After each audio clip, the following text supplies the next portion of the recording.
Fala, rapaziada, tudo bem com vocês? Daniel Brownie falando, sejam bem-vindos aqui a mais um vídeo do canal Brownie Fogo. Não é live, né? Aqui a gente está num papo gravado, papo acontecendo aqui 9h30 da manhã do horário de Brasília. Ao contrário, 9h30 da noite aí no Japão, né, Eric? Isso, 9h30 da noite, né? A gente Dia estava aqui 23 de brincando, cara, abril, né? a gente estava aqui brincando que o Eric conseguiu ajeitar o meu fuso horário, cara, que eu estava acordando quase 1 da tarde, né? Então ele conseguiu fazer com que o meu fuso horário ficasse legal, né? Pelo menos uma vantagem nessa de acordar cedo. Fala, pô, Eric, um prazerzaço estar aqui falando contigo, cara. Um dos jogadores, talvez, um dos jogadores mais queridos assim pela torcida do Botafogo nesses últimos anos. Com algumas alegrias, claro, né? Mas anos um pouco mais difíceis, mais complicados para o Botafogo pelas situações vividas. E aí, cara, como é que você tá? Como é que tá essa situação aí no Japão? Né, você acabou de falar aí antes da chamada aqui, da gravação, que você está gostando bastante de morar aí. Como é que tá toda essa situação mesmo, né, com essa pandemia, com tudo que está acontecendo, vida normal, algumas alterações? Como é que você tá, cara? Tudo bom, Daniel? Tudo bom? Galera do Glorioso, né? Entre outros torcedores também que eu sei que acompanham o seu canal. É um cara bastante coerente, um cara bastante sincero em tudo que faz. E feliz de estar falando com você, compartilhar um pouco dessa experiência que tenho vivido aqui. Tem sido fantástico, apesar da gente estar passando por um momento delicado, né? O país ele funciona normalmente, as coisas funcionam normalmente. Treinamos todos os dias, né? O clube segue uma programação, por mais que às vezes é por vídeo, mas seguimos com uma programação espetacular de fazer treinamentos de alto nível mesmo, às vezes não frequentando o local de trabalho para não ter aglomeração. Então, tudo funcionando normalmente, bastante feliz e sempre acompanhando também, um pouco triste às vezes por ver as notícias do nosso país já fugindo um pouquinho do futebol, mas sempre torcendo por uma melhora, pensando positivo também. Cara, você já chegou com uma moral incrível aí no Marinos, né? Você chegou, aí conseguiu formar uma dupla de ataque legal com o Marco Júnior, né? Marco Júnior cria, para quem não lembra, cria da base do Fluminense, jogou praticamente a carreira inteira no Fluminense e agora foi para o Japão. Conseguiram conquistar o título com o Marinos, cara, num projeto revigorando o clube, 15 anos depois, recuperando o título do campeonato japonês, né? E, pô, uma média de gols, cara, que não sei, vou até te perguntar se você esperava esse começo tão vantajoso para vocês aí, né? Se eu não me engano, me corrija se eu estiver errado, são 15 jogos aí oficiais com a camisa do Marino, você tem 10 gols já marcados. Você esperava um começo tão incrível, tão vitorioso assim, cara? Olha, Daniel, é verdade, né? Um começo espetacular, mas eu sou muito grato às coisas que acontecem comigo antes de você alcançar um grande nível. Aqui convivo com o Marco Júnior, né? Edgar Júnior, Thiago Martins também, que tive convivência no Palmeiras. Temos 3 a 4 jogadores que servem à seleção japonesa, jogadores jovens, mas de bastante qualidade, que já tem bastante história no clube, né? Nosso capitão mesmo, ele está desde os 4 anos de idade no clube. Tem a minha idade, mas é o capitão do clube. É um exemplo, chega mais cedo que todo mundo, faz as coisas corretas e temos um treinador estrangeiro também, né? Que ele é australiano, mas um treinador que tem uma mentalidade brasileira de jogar, joga para cima, um ofensivo, o tempo inteiro, pressão no adversário, e isso se encaixou, né? As coisas aconteceram de uma forma positiva. Eu sempre falava, quando eu jogava no Brasil, que o lado coletivo ele sempre vai vencer em qualquer situação, por mais que o lado individual no nosso país está dentro de cada atleta, né? Porque temos 5 Copas do Mundo, mas isso ficou no passado, né? O futebol se modernizou, mas aqui jogamos de uma forma muito alegre, muito, até a gente brinca, extrovertido, né, de ser, e acabou que as coisas aconteceram de uma forma positiva e a gente conquistou um título depois de 15 anos, então estou bastante feliz, realmente isso que você falou aí da média de gols, são 5 ou 6 assistências também, que às vezes eu acho mais importante do que gols, e estou bastante feliz. Eu tentei até coletar aqui as assistências, mas eu acabei não encontrando, né? Foi até bom você completar aí os números. E você falou até do jeito alegre de jogar e tudo mais, tem muito, se eu não me engano, o Marinos é o time da primeira divisão que mais tem brasileiros, né? É isso mesmo. E tem muito brasileiro no futebol japonês hoje também, uma coisa que está aumentando, né? O Jô recentemente foi para aí, né? Eu fui dar uma olhada no ranking da artilharia, né? Teve o Marco Júnior, que foi o artilheiro do campeonato, né? Que vocês foram campeões. Tem o Serginho, né? Também, o Douglas. O Serginho, que inclusive, eu e alguns amigos, a gente já até recomendou para ser contratado algumas vezes pela diretoria do Botafogo, né? Há uns 3 anos atrás, mais ou menos. Então, os jogadores brasileiros, eles se identificam bem aí, se adaptam legal, né? Verdade, né? Jogadores de muita qualidade. Eles são encantados com os atletas brasileiros, pelo potencial e também porque muitos se tornam exemplos aqui, né? Respeitamos as histórias de todos os clubes, né? Igual você falou, eles conhecem os clubes brasileiros, conhecem o Botafogo, Palmeiras, Flamengo, Corinthians, todos os clubes da elite do futebol brasileiro, eles têm um carinho muito grande, até porque aqui tem um jogador que chama Cazu, né? Que jogou em clubes brasileiros. E, igual você falou, o Serginho de muita qualidade, estava aqui até pouco tempo, né, no Kashima Antlers, agora foi para a China ele. Tem o Jô, né? Temos jogadores igual o Matheus também, que é um menino que chegou aqui com 19 anos, que poucos conhecem, mas foi campeão da J-League com mais 4 brasileiros que foram nós. E a gente ficou muito feliz porque ele já falava um pouco do japonês, nos ajudou bastante. Então são misturas de culturas, né? Que se encaixam e acabou que eu não costumo falar que só encontrei meu lugar, mas estou fazendo grandes amigos aqui e está sendo uma experiência incrível. Cara, e como é que foi assim, essa loucura de você ir para o Japão? Você chega no Japão e aí você acaba se ligando que basicamente o rei aí do Japão estava indo jogar no clube que você tinha acabado de deixar. Né? Mais ou menos uns 8 meses depois, o Honda, simplesmente o Honda, né, que um dos maiores jogadores da história do Japão, para muitos até o maior, estava chegando no Botafogo. Como é que foi a tua primeira reação? Né? As pessoas elas te abordam a respeito disso, perguntam sobre o Botafogo. Como é que você responde? Como é que foi esse momento, né, em que você soube, cara, o Honda, como é que estava o clima realmente aí no Japão e como que você abordava as pessoas a respeito disso? Como é que as pessoas te abordavam, seus companheiros, torcedores, enfim? Olha, antes de vir para o Japão, eu acho que eu não deixei muito claro, porque às vezes são coisas pessoais do atleta, né, que acontecem, e eu não aceitei de cara a primeira proposta que eu recebi do clube, até pelo respeito pelo Botafogo, respeito pela camisa e feliz. Estava voltando de um retorno de uma pausa da Copa do Mundo, estava me sentindo no meu melhor momento físico da carreira. É óbvio que todo atleta tem suas oscilações, seus momentos complicados. Eu, em nenhum momento no Botafogo, eu me senti assim. Me senti pelo contrário. Me sentia todos os dias feliz, motivado e sabia, porque qual clube não passa por um momento difícil? Qual atleta não passa por um momento difícil? Mas eu sempre pensava positivo, apesar de todas as dificuldades, eu sempre pensava assim. E isso se encaixou um pouco no que aconteceu comigo. Na segunda proposta, eu sou um cara que eu sou muito correto, eu gosto das coisas muito certas. E naquele momento eu sentia que eu queria ver brilho nos olhos de quem queria ser campeão, de quem queria um desafio novo para a carreira. E eu falei, cara, eu quero deixar essas portas abertas porque no futuro eu quero voltar um dia. Que foi quem nos acolheu, foi onde eu retomei minha alegria. E quando eu vi o Honda indo para aí, eu fiquei muito feliz, porque é um cara muito querido aqui no Japão, um cara que se você vai andar num táxi aqui, um exemplo, ele tá lá nas plaquinhas de publicidade, ele tem um respeito pelos atletas do clube que eu trabalho, por mais que são atletas jovens, mas trataram como um grande ídolo por ser exemplo e ter feito uma grande Copa do Mundo, ter jogado na Europa também. Então, eu fiquei muito feliz, torço, não só por ele, mas pelos atletas também. Acompanho o Botafogo, Bruno Nazário, um menino de muita qualidade também. Sempre torço pelo Luiz Fernando, que tem um potencial enorme, que enfrentei em Goiás quando jogava lá, e trabalhamos junto aí. Não só por ele, mas os outros atletas também. Então, essa chegada do Honda trouxe uma esperança muito grande para mim.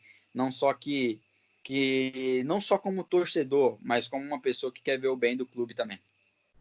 Pô, legal. Você falou da questão da volta, né, Eric? E isso que é um questionamento que a torcida faz bastante. Mas antes de eu te perguntar mais sobre isso, Uma pergunta, até eu pedi para alguns selecionarem aqui algumas questões aqui para vocês, cara. O pessoal do Central Botafogo perguntou e eu achei muito legal essa pergunta, porque claro que você vai dizer que você sente falta do Botafogo, né? Que você está num projeto novo de carreira, mas você sente saudade, você acabou de relatar isso com clareza. Mas se você for pegar alguma coisa, o que exatamente no Botafogo você sente mais falta? Você está aí e você fala, pô, isso no Botafogo era muito legal, isso é uma coisa que realmente me faz um pouco de falta, né? O que exatamente te faz ter mais saudade do Botafogo nesse momento?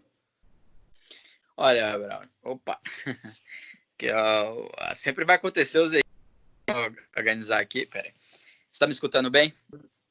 Tá tranquilo. Tá me escutando bem, né? Tem coisas, Sônia, que marcam a vida do atleta, né? A gratidão, ela é uma palavra que ela é muito forte para mim. Eu sou um cara que, pela convivência que eu tive um pouco já no futebol, apesar de estar só com 7 anos de carreira profissional, comecei aos 10 anos. E antes dos 10 anos eu passei muita dificuldade, né, na minha infância, porque morei em um assentamento, em um lugar que tinha no máximo 10 a 13 pessoas. Então isso me fez muito forte, próximo à tribo indígenas. Então isso me transformou em um atleta que dá valor muito às coisas que acontecem na vida. Então, quando eu fui revelado pelo Goiás, foram 11 anos, vendido para o Palmeiras, tudo aconteceu muito rápido, né? Então, no momento que eu mais precisei de uma sequência como atleta, eu não tive. Então, aquilo me trouxe um pouco de, opa, peraí, preciso observar mais os mais velhos, preciso crescer como atleta novamente.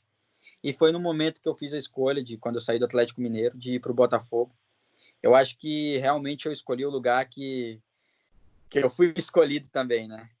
Que brinca, né? Você não escolheu, você foi escolhido. E minha família foi muito acolhida aí, não só no Rio de Janeiro, as coisas se encaixaram de uma maneira muito perfeita e a gente se sentiu em casa. Então isso foi um fator primordial. A cada jogo, desde a minha estreia contra o Sport, até o último jogo contra o Atlético Mineiro, eu não lembro de ter saído de um jogo sem transpirar e deixar o meu máximo. Por mais que teve jogos que eu fui muito abaixo, mas eu sempre deixava o meu máximo, independente de qualquer coisa. Então, acho que esse vestir a camisa ele é muito importante para o atleta. Eu consegui retomar minha sequência, minha alegria e minha vontade de continuar alcançando níveis maiores. Cara, é muito legal saber disso. E outra coisa, eu vou acabar emendando, né? Você falou sobre uma sequência de carreira. Era até uma pergunta que eu tinha separado aqui. Quando você saiu do Goiás, né? É importante a gente falar de alguns pontos da tua carreira também. Você sai do Goiás, aí você entra no Palmeiras num projeto. O Palmeiras estava se revitalizando economicamente, já estava começando a virar realmente uma potência, até para brigar por grandes coisas, né? Voltar a brigar por grandes coisas. Já tinha passado alguns anos delicados, e você acaba não tendo essa sequência. Depois que você foi para o Atlético, também não teve a sequência desejada. Eu queria saber como é que você enxerga essa tua passagem, principalmente no Palmeiras, com quem você ainda tem um vínculo, né? O Palmeiras está te emprestando, né, para o Marinos, né? Embora tenha ocorrido uma transação, né? Não foi uma venda. Você ainda tem um vínculo com o Palmeiras, salvo engano. Então, como é que você enxerga esses teus primeiros momentos no Palmeiras? O que você acha que faltou, né, para você ter essa sequência, além da concorrência? Né, eram muitos jogadores, né, no momento que o Palmeiras estava contratando muita gente.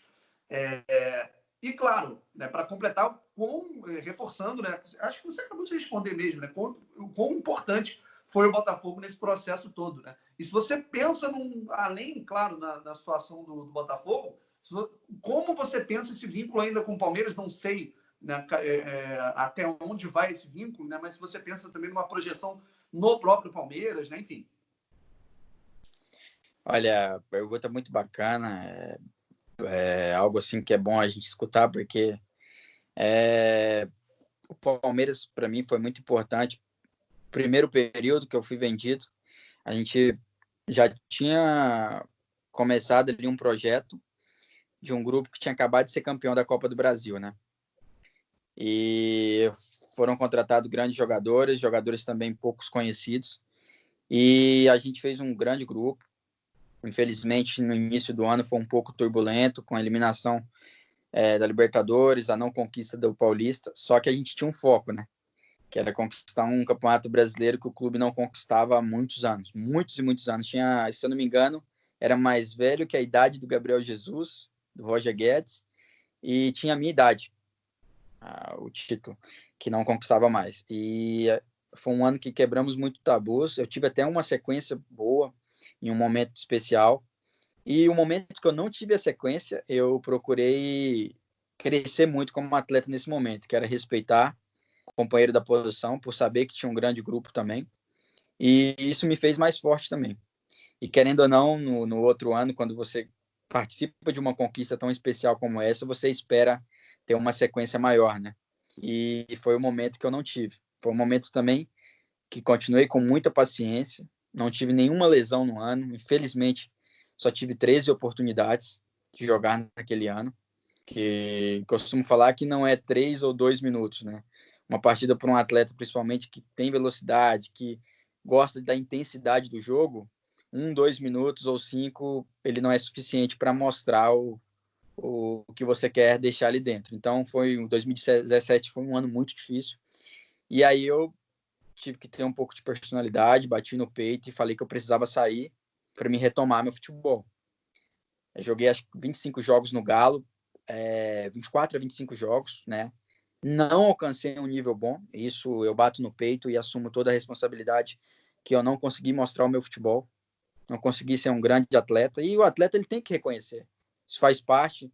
Eu não gosto de atletas que fogem das responsabilidades, eu não gosto, eu tenho essa personalidade, eu sempre deixei isso, mas sempre coloquei isso dentro do vestiário, no dia a dia, né? Temos que ter a responsabilidade de entender que a gente não alcançou o nosso nível. Então, quando eu fiz a escolha de ir para o Botafogo, eu sabia dos problemas que tinha, sabia dos atrasos salariais, sabia dos problemas, mas o coração falou mais forte e acredito que foi uma das melhores escolhas que eu já fiz na minha carreira até hoje. Apesar de ter acabado de ter sido campeão aqui, lugar fantástico, mas aí foi onde eu retomei a minha alegria e cresci como atleta. Cara, legal. Só puxando um gancho, né? Você falou do jogador de intensidade, aonde você jogava e tudo mais, foi até uma pergunta interessante do Vitor Hugo, um seguidor lá no Twitter, que, cara, quando eu vi essa pergunta, eu falei, cara, como eu não tinha pensado nessa pergunta a respeito do teu posicionamento? Você, no Goiás, você pode me corrigir se eu estiver errado, tá? No Goiás, você não jogava exatamente como aquele ponta mesmo, você jogava um pouco mais espetado por dentro, não necessariamente 9 mesmo, centroavante, mas você jogava tendo a prioridade de estar mais próximo do gol, tendo a liberdade de se movimentar ali. E aí, quando você chega no Palmeiras e no Galo, eu, pelo menos nos jogos que eu acompanhei, confesso que não acompanhei todos, mas você jogava um pouco mais para a ponta, realmente preso a uma função de um determinado lado do campo. E aí, no Botafogo, tinha partidos em que você, claro, ia muito bem, você era protagonista, mas tinha alguns momentos em que acabava que você não rendia exatamente o que você podia produzir em alguns jogos, e a discussão era muito. Eu acho que para a torcida do Botafogo era muito unânime que você era tecnicamente um dos melhores jogadores. Mas aí sempre ficava uma grande discussão. Cara, onde é que de fato o Eric joga? Ele é realmente ponta? Ele joga centralizado? Ou ele é um cara que ele gosta de jogar como interior ali ao lado do centroavante? Eu queria saber qual é realmente a tua. Como o Eric se enxerga dentro do campo, ou se você acha que você varia muito. Porque para mim ainda é totalmente não é lúcido na minha cabeça onde você joga de fato. Isso para mim é muito importante, né? Porque mostra a tua versatilidade, né? Com certeza.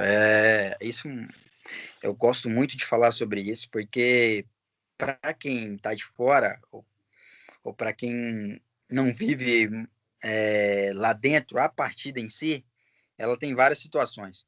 E uma das situações que engloba muito é isso: um jogador de velocidade, um jogador de parte mais técnica. Muitas vezes eu até brinco, né, que não sou um goleador nato, mas teve uns scouts de números que de 2 chances sempre sairia um gol ou uma assistência. E eu fico muito feliz de ver isso. Não é achar que eu sou melhor que aquele ou disso, mas é a situação do jogo. Se você trabalha na semana o adversário e ele joga daquela forma, e o Eric próximo à área vai ser mais perigoso, é uma situação que você pode trabalhar na semana. Se você tem 2, 3 dias por jogo, e o adversário joga com um time com 3 zagueiros, você jogar com 2 atacantes ali por dentro, você vai estar mais perto do gol e chance de fazer gol. Mas você também pode ser que você fique exposto no meio. Então são situações da partida. Eu me sinto muito confortável de jogar como um 9. Eu me sinto muito porque no Goiás eu joguei como 9, mas eu tenho essa versatilidade. Igual aqui no Marinos eu jogo como ponta, mas na reta final do campeonato, como os clubes todos jogaram praticamente com 3 zagueiros, eu joguei como 9. E foi onde as coisas aconteceram também muito boa. Então, depende muito da situação da partida e depende também do trabalho na semana. Mas tu se enxerga mais, então, você gosta mais de jogar com uma certa liberdade para até centralizar do que propriamente ficar ali de motorzinho Com na ponta. certeza, mais próximo ao gol, né? Entendi. Mas por ter essa velocidade, hoje em dia com o futebol moderno, o acompanhar lateral para o ponta deixou ele muito parecido até com um defensor. Então, quando você joga de ponta hoje, principalmente no Brasil, eu acompanho muitos jogos, percebo que o ponta muitas vezes ele está lá no sistema defensivo para fechar uma linha de passe e para ele atravessar o campo depois não é fácil. Então, Não. eu acho que o ponta hoje no Brasil ele é sacrificado, ele não é mais ponta, né? Ele virou praticamente um meia defensivo. Então, quando eu jogava de ponta, essa distância do gol, eu sentia muito a falta. Então, eu tentava o máximo possível ficar perto do gol em algumas partidas para ter as chances e procurar buscar um resultado positivo. Cara, eu ia fazer uma outra pergunta aqui, mas eu já vou emendar, então, porque tem um pouco a ver. Né? Falando um pouco sobre a situação do período pós-Copa América do ano passado, né? Que foi o período que vocês jogaram um pouco antes de você sair. Né? O Botafogo terminou o Campeonato Brasileiro em 6º lugar, e aí tiveram alguns problemas, né? O Botafogo teve problemas de atrasos salariais, né? Algumas coisas foram prometidas pela diretoria e acabaram não sendo cumpridas de acordo com alguns atletas. E aí o Botafogo começou a oscilar um pouco e cair realmente de rendimento nas mãos ali já do Eduardo Barroca. O que você pode contar para a gente que aconteceu naquele momento? Claro, que seja do seu conforto para falar. E também, né, falando já sobre essa questão do posicionamento. Você com o Zé Ricardo, né, aí eu tenho minhas preferências. Eu particularmente gosto mais do trabalho, gostei mais do trabalho do Barroca do que do Zé. Né? Mas você com o Zé Ricardo, talvez, eu pelo menos enxergava que você tinha um pouco mais de liberdade no campo naquela reta final de Brasileiro de 2018. Com o Barroca, você ficava um pouco mais para o lado do campo mesmo, como você falou. Você tem alguma preferência nos dois trabalhos, né? Se sentindo à vontade para falar e também completando sobre o que aconteceu naquele período pós-Copa América aí. É verdade, né? São 2 treinadores de trabalhos diferentes, né? O Barroca mais com a posse, o Zé muitas vezes jogava de acordo com a partida e foram grandes treinadores que eu tenho um carinho, poxa, fantástico.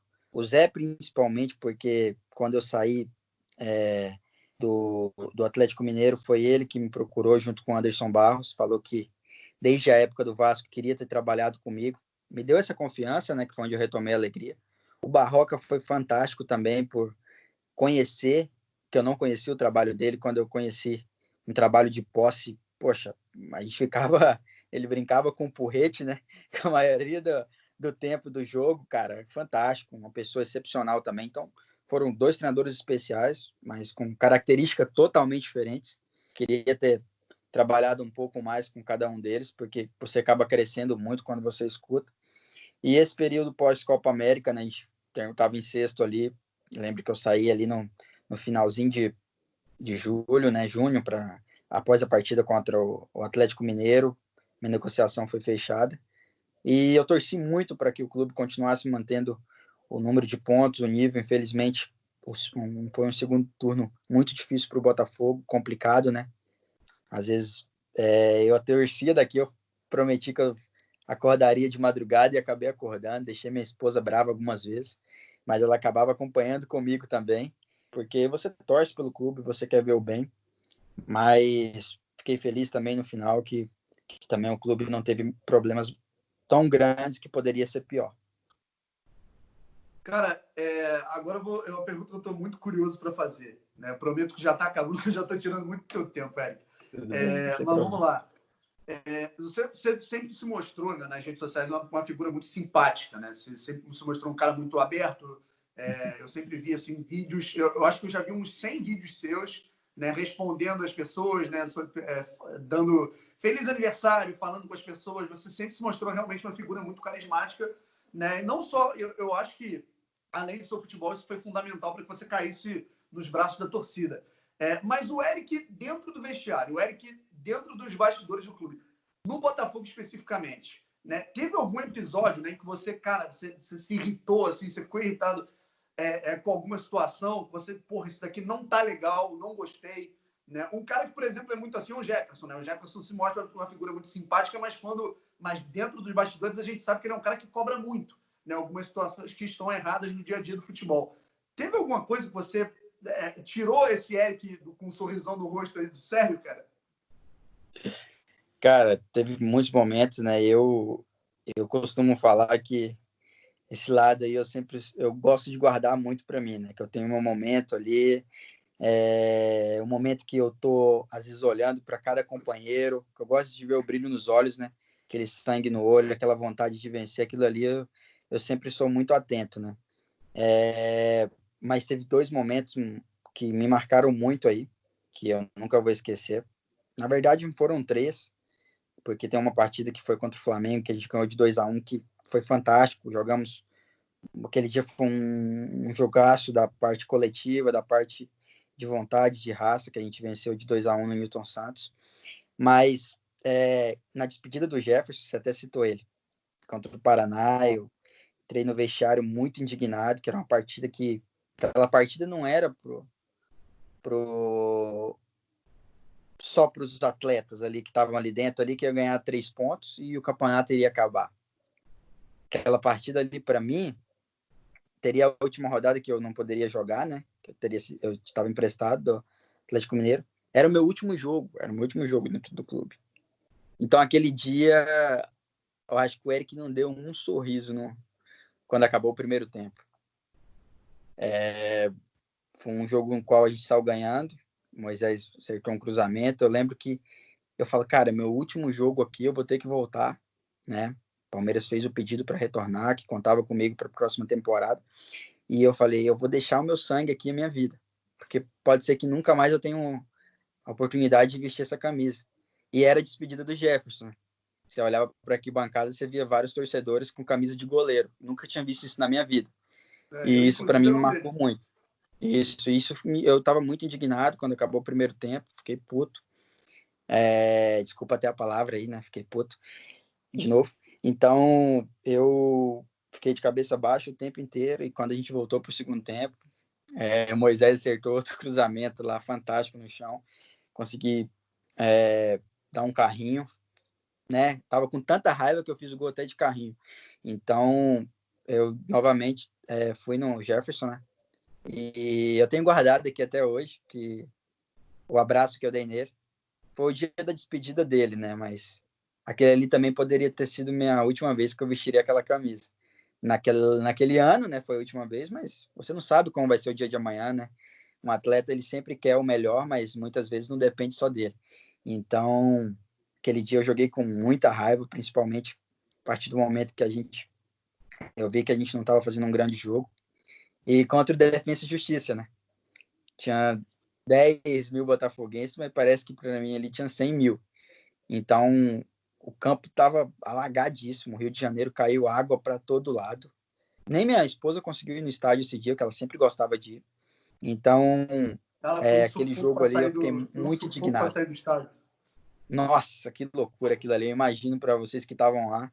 Então, o jogo inteiro, eu brincava, eu dava carrinho, eu errava passe, eu buscava. Então, esse jogo, para mim, foi um jogo que eu estava muito puto comigo, né? Individualmente, mas eu não estava nem para as adversidades, né? Eu sabendo que estava molhado, que estava com chuva, eu queria saber de vencer. E aí, no finalzinho, Deus abençoou todo o grupo ali, faltando 10 segundos, o Gatito deu um super balão, né? O Ferrarese desviou, eu dominei. E ali eu acredito que fosse os botafoguenses que acertaram aquele chute junto comigo, porque eu nem sei de onde eu tirei força ali, que eu estava exausto. Então foi uma mistura de Foi uma coisa, sensações, um pouco de raiva com o coração ali na ponta da chuteira. foi uma coisa que eu até destaquei, cara, porque com o campo molhado, correndo do jeito que vocês estavam correndo, você acertar um chute daquele, eu falei, cara, como esse maluco acertou um negócio desse, cara? Mas foi Verdade, incrível mesmo. verdade. Incrível mesmo, incrível. Só mais duas aqui para finalizar, Eric. Ok. Assim, vamos lá. O que você olha para o Botafogo? Isso aí foi uma pergunta que eu pensei muito para fazer. Né? Você sempre demonstra, você mostra sempre o lado muito positivo do Botafogo. Né? Eu costumo dizer que com o Botafogo nesse estado, né, nesse momento, em que o Botafogo é um clube grande, o Botafogo é um clube muito carismático, mas é um clube cheio de problemas também. Né? Falando dos bastidores do clube, falando da estrutura, enfim, tudo que a gente já sabe. Se o jogador ele não se apegar a esses problemas, se ele se apegar só ao lado positivo, ele se encanta de uma maneira. Dois exemplos recentes, você e o Gabriel. O Gabriel que não pôde voltar como você conseguiu, né? Mas é um cara que ele ficou louco pelo clube. Mas agora, você olha para o Botafogo e você pensa, eu acho que você já deve ter feito essa reflexão contigo. Pô, cara, se o Botafogo melhorasse nisso aqui, ele seria absolutamente perfeito. O que você enxerga? O que você acha que o Botafogo, se melhorar nesse sentido aqui, o Botafogo ele fica absolutamente perfeito para o jogador chegar e jogar? Olha, eu participei de grandes projetos antes de vestir essa camisa aí, e sempre com muita organização, né? A organização que eu falo é a limpeza, os profissionais ali dentro, pessoas que são preparadas para aquela situação, e isso sempre me deixou muito feliz. Cheguei no Botafogo, não foi diferente. Roupeiros sensacionais, as tias da cozinha, o tio que cuidava do campo ali, o que trazia por exemplo, o cara ajudante do roupeiro, um exemplo, sensacionais, pessoas que me trataram super bem e que eu gosto muito de observar também, que isso é um detalhe que muitas vezes não passa na TV, não é transmitido, mas que para mim é essencial. Esse ambiente é essencial. Então, a partir do momento que o clube ele não está preparado para deixar esses profissionais que às vezes não têm a mesma condição que um atleta ganha ali, de ter esse conforto para trabalhar, ou muitas vezes não ter essa tranquilidade no dia a dia de estar com um salário em dia, isso muitas vezes me machucava muito. Eu lembro que até teve vezes que a gente ajudou com cestas e isso não me deixava engrandecido, ou quem ajudou junto comigo. Aquilo ali era o mínimo que poderíamos fazer. Imagina para você que, um exemplo, né? Você ganha um valor ali e você está 2, 3 meses sem receber esse valor. Então, eu prezo muito essa organização. Acho que isso em um clube ele é essencial. É essencial, essa organização. Principalmente para essas pessoas.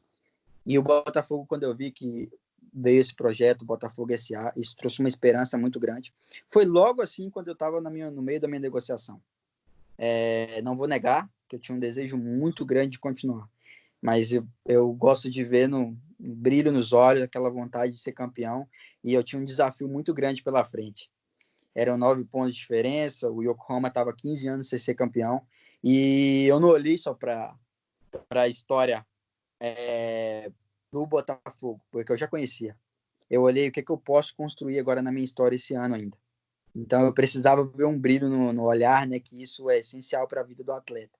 Então eu torço muito para que o Botafogo continue nesse caminho, que eu acredito que está no caminho certo, mas eu na minha visão, estou falando como Eric agora, né?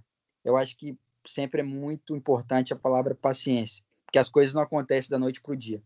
Então, acredito que está no caminho certo e eu torço para que cada dia mais e mais as coisas fiquem corretas aí. Eric, para finalizar, cara, eu acho que é a dúvida de todo mundo. Você falou a entrevista inteira com um tom de saudade do Botafogo. Você falou sobre a sua vontade de continuar, mas que, obviamente, você tinha a sua carreira, você tinha novos objetivos, um projeto novo que, ainda bem, cara, eu torço muito pela tua carreira, independentemente de ser aqui no Botafogo ou em outro lugar. Né? Tá dando muito certo e eu fico muito feliz por isso. Mas a pergunta que eu faço para finalizar é a seguinte: qual Eric você imagina um dia voltando para o Botafogo? Né? Um Eric em alta, né? Vendo um Botafogo num projeto que pode acontecer daqui para frente, como você acabou de ressaltar, né? Um Eric no final da carreira, para encerrar a carreira. Eu queria realmente saber qual o Eric, a torcida do Botafogo, pode esperar retornando para o clube daqui a alguns anos. Eu acho que todo mundo torce por isso, mas até você, né, torce por isso também. Olha, com certeza, quando você você é acolhido, você consegue trazer de volta tudo aquilo que muitas vezes você achou que estava perdido, né? Que era sua alegria, seu prazer em jogar futebol. Você tem muita gratidão e isso eu nunca vou esconder. É um respeito que eu tenho. Eu tive amigos que falou, olha, um pouco de cuidado na hora de falar, agora você seguiu no novo caminho. Cara, muitas vezes eu olho para o meu passado para ver todas as coisas boas que aconteceram e ruins, momentos difíceis, para me fortalecer. É óbvio que hoje eu olho muito para o presente, né, para viver intensamente aqui. Viver o agora, curtir agora a minha esposa, a minha família da melhor forma possível e depois retomar os jogos. Isso tem que fazer parte da vida do atleta. Então, não me vejo um dia o Eric voltando só para encerrar, né? Eu me cuido muito, eu sempre trabalho em alto nível, lesões praticamente zero, né? Nunca tive lesões de cirurgia para fazer cirurgia na carreira ou que fiquei muito tempo fora do gramado. Acho que no máximo que eu já fiquei foi um jogo, né? Na minha carreira toda, nesses 7 anos de profissional. Então, pretendo sim, um dia, quem sabe voltar, mas voltar em alto nível.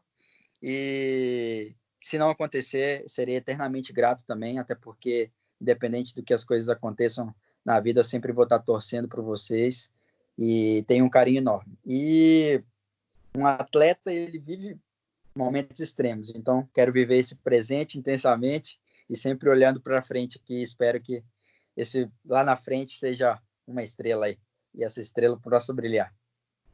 Pô, legal, Eric. Pô, muito obrigado. Assim, eu já sabia que ia ser algo legal, né, o nosso papo, mas não imaginava tanto. Eu acho que deu para ter essa noção. Né? Já tinha uma admiração enorme por você, não só em campo, mas pelo seu comportamento. Esse papo aqui deixou tudo muito lúcido. Eu acho que é legal. Eu gosto muito quando a gente conversa, né? E o papo ele fica existe uma fluidez no papo sem necessariamente haver uma forçação de barra ou necessariamente o cara tentar esconder muitas respostas. Acho que isso é muito legal, cara. Eu acho que o que me deixa assim ser um grande admirador seu, tanto em campo quanto no teu comportamento, é a sua lucidez e a tua transparência na hora de falar das coisas, principalmente do Botafogo, cara. Obrigado aí. Manda um abraço aí para se despedir da galera e quem sabe em breve a gente não está falando de assuntos aí que possam remeter uma volta sua aí num novo momento, numa nova conversa, cara. Que bacana, Daniel. Muito feliz de estar falando com você aqui. Manda aquela energia positiva. Vivemos momentos totalmente diferentes, né? Por saber de tudo que o Brasil vem passando aí, mas manda aquela energia positiva, aquele sorriso, né? Que aqui no Japão eles conhecem o meu estilo de jogo pelo sorriso, né? Até fizeram faixa sobre isso. Quero mandar um pouco daquela alegria. Feliz pelo papo, feliz pelas suas perguntas também. E parabéns pelo seu trabalho aí. E um abraço a todos aí do Glorioso. Tá bom?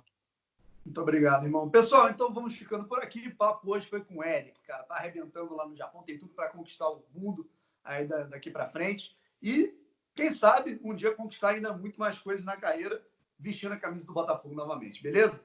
Forte abraço, vamos ficando por aqui. Até a próxima. Se inscreva aqui no canal, ative as notificações aí para não perder nenhuma novidade. Se Valeu! inscreve aí. Valeu, parceiro.